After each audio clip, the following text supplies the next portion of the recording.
Anyone can lead a call where you introduce the teams and show a typical implementation timeline, congratulate them for their purchase. However, good success plans start with discovery. Focus on what pain points brought them to use your product and what they would like to achieve by the end of the contract. And then dive deeper into why those things are important to their business. Once you get to the underlying objectives, agree on reasonable metrics that demonstrate you are making progress towards impacting their business goals. By the end of the call, you should be able to populate your success plan, which will govern your shared goals and measures for the remainder of the contract. Think about the kinds of things that you will want to talk about in your executive reviews and what key factors will be when they make their renewal decision at the end of the term. And then work backwards from there. If you're not sure how they will make that decision, just ask. Also, be prepared to offer best practices and a book of business averages. If they know what they want to accomplish, that they want to accomplish a common goal, but they are not sure how to quantify the result, share with them how other clients with similar objectives are tracking their progress and what a realistic range for that KPI might be. Now, why is this so important? Once they have decided on a number, no matter how uninformed that target is, you are stuck with that goal. This is the moment when you start to establish yourself as a trusted advisor.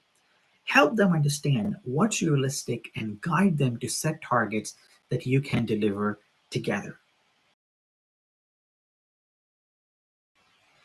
Companies with detailed product selection processes may have had many voices weigh in, especially if they went through a trial or a pilot with your company and also with your competitors. It's rare that decisions are unanimous. Sometimes those dissenters can be working at odds against you behind the scenes, and you have no idea until it's too late. Identify major detractors in the kickoff call so that you know what you're up against right away and you can proactively address them. For example, someone who gave feedback on the freemium version and wanted their perhaps boyfriend's competing product to win and not yours. Knowing that you have someone who is invested in the success of the partnership upfront gives you the opportunity to mitigate their influence.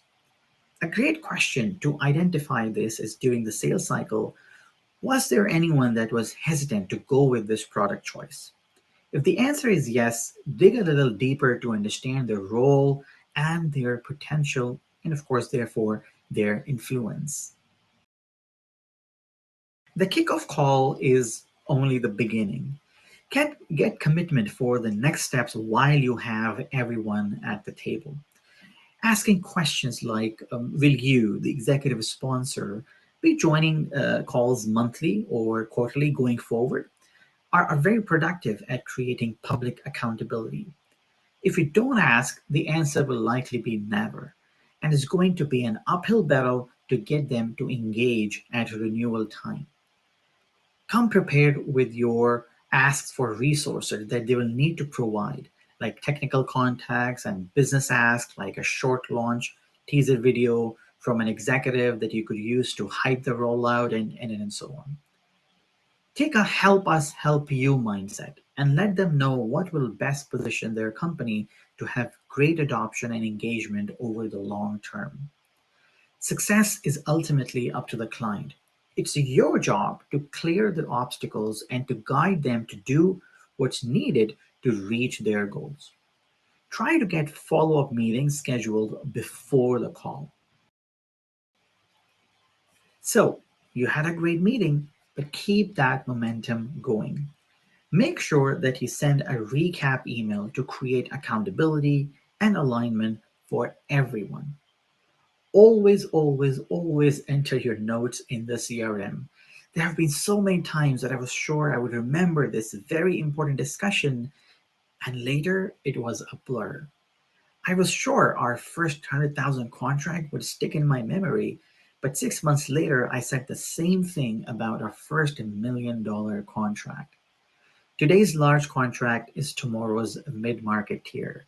As your company grows, your team expands, territories split up, and people get promoted. Do everyone a favor and write down details while it's still fresh.